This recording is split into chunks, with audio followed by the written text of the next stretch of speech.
Trump wants to federalize D.C. because of the beating of some men named Big Balls.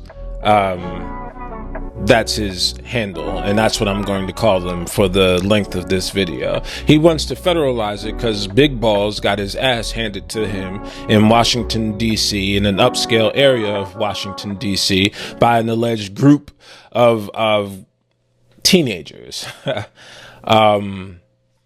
Debunking the so-called big part of his balls narrative. And if I offended you, I am going to remind you in advance that I am very sorry and I apologize for the inconvenience of me not giving a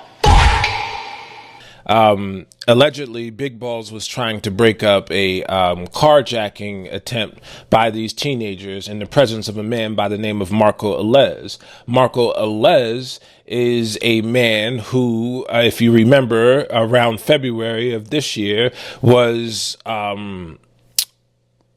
self-removed from the Doge team and then quickly rehired because of the insistences of J.D. Vance, Donald Trump, and then, of course, Elon Musk after posts Mr. Elez put out there that were highly racist. One such post said, and I quote, that it was, "Remember, I was racist before it was popular." Who are these people? Friends of yours, huh? Now, this really pisses me off to no end. Or something to that effect. I'm paraphrasing. It's not a direct quote. It's a paraphrase. This man and Big Balls and a female, as my reading of the story would have it informed upon me, because there are disconjointed narratives that are flying all around when it comes to this particular topic. But these three people were out. And this is what I'm gleaning from what I've read. These three people were out, and it appears to me, by my reasonable deductions of the facts of this case, it appears to me that Mr. Big Balls decided he wanted to say something, or maybe it was Marko Elez. Whatever it was, they drew the attention of these teenagers because we have to keep in mind that we're in an upscale area, which means cameras. And none of the reporting says that the teenagers were masked up or anything like that. They don't speak to what the teenagers were wearing or anything. But it does not sound like a premeditated attack, because if we're taking the narrative on face value, those teenagers would have known that there were cameras there, that they were in a highly policed area. So they wouldn't have just given themselves over to the whims of criminality in an area where they know that the prospects of getting away are almost reduced to nothing. So it seems to me that something else occurred that brought about the end result of Big Balls getting his ass handed to him. And by my reading of the reports, it would appear that the dude, Marko Elez, who is an avowed racist, was in the presence of other avowed racists and Big Balls and the female, and they did something to draw those teenagers over to them. And I don't believe it was throwing rocks or something like that. I believe in their arrogance and youthful hubris, they said something of a racial tone to these youth. The youth came over. Maybe indeed Corazine or Big Balls attempted to protect the female by putting her in the car. Maybe that part is true.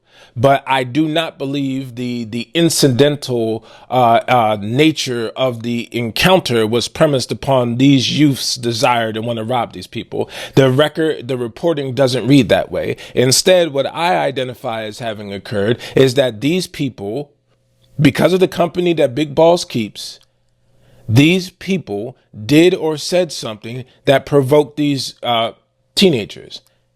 And the teenagers came and obliged them. That's what the reporting reads to me. Now, you can read them yourselves, but I invite you to read a Time reporting, right, on this dude, Elez, on this entire encounter on Tuesday. Because in that Time reporting, you can go to time.com, and the caption of the reporting is "Trump threatens to federalize D.C. after beating of Big Balls." Now, read that report. identify who Marko Elez is, then read the Fox News reporting. I invite you to read that. It's entitled Two Juveniles Arrested in Bloody DC Attack on Ex-Doge Worker Known as Big Balls. Read these two reportings in contemporaneity with each other. And then you will identify that these were not, for black people, innocent participants in society at that point in time. It doesn't read that way. It reads like these were three young white supremacists who went out in a predominantly black area and probably more than likely said or did something that provoked their ass whooping. There you go. Period. Much in the same way as we have the Cincinnati event. If you remember the initial reporting that came out in Cincinnati, when those brothers defended themselves, and sisters, black people, defended themselves against a racist attack. And then these people, when they go and get to reporting on it, they get to talking about, oh, well, it was all those black people against just a few white people. Yes, and Peyton Gendron was just one white person as well. And yet he was successful in extinguishing the lives of numerous black people, one white person. So don't nobody want to hear your narrative. These people were out there threatening people and they got what was coming to them. Period. And I find this story to be on equal footing with the story that came out of Cincinnati. Even though we don't have all the facts yet. That would be in the dispassionate camera footage. But this story feels and reads as the same type of narrative that came out of Cincinnati. So I invite you to not believe the story as told and use some discernment, black people, as opposed to looking at our youth like, come on, man, what are y'all doing? Y'all making it look bad on us and all that other Sambo sounding stuff or thinking stuff. Use some discernment when it comes to this narrative. Because we're dealing with racists. We're not dealing with innocent parties here. These aren't innocent people. We're dealing with racists. You're not supposed to have any type of reflexive thought processes that default to viewing the narrative from their posture, from their lips. There was something else here. I'm guaranteeing you it. Peace.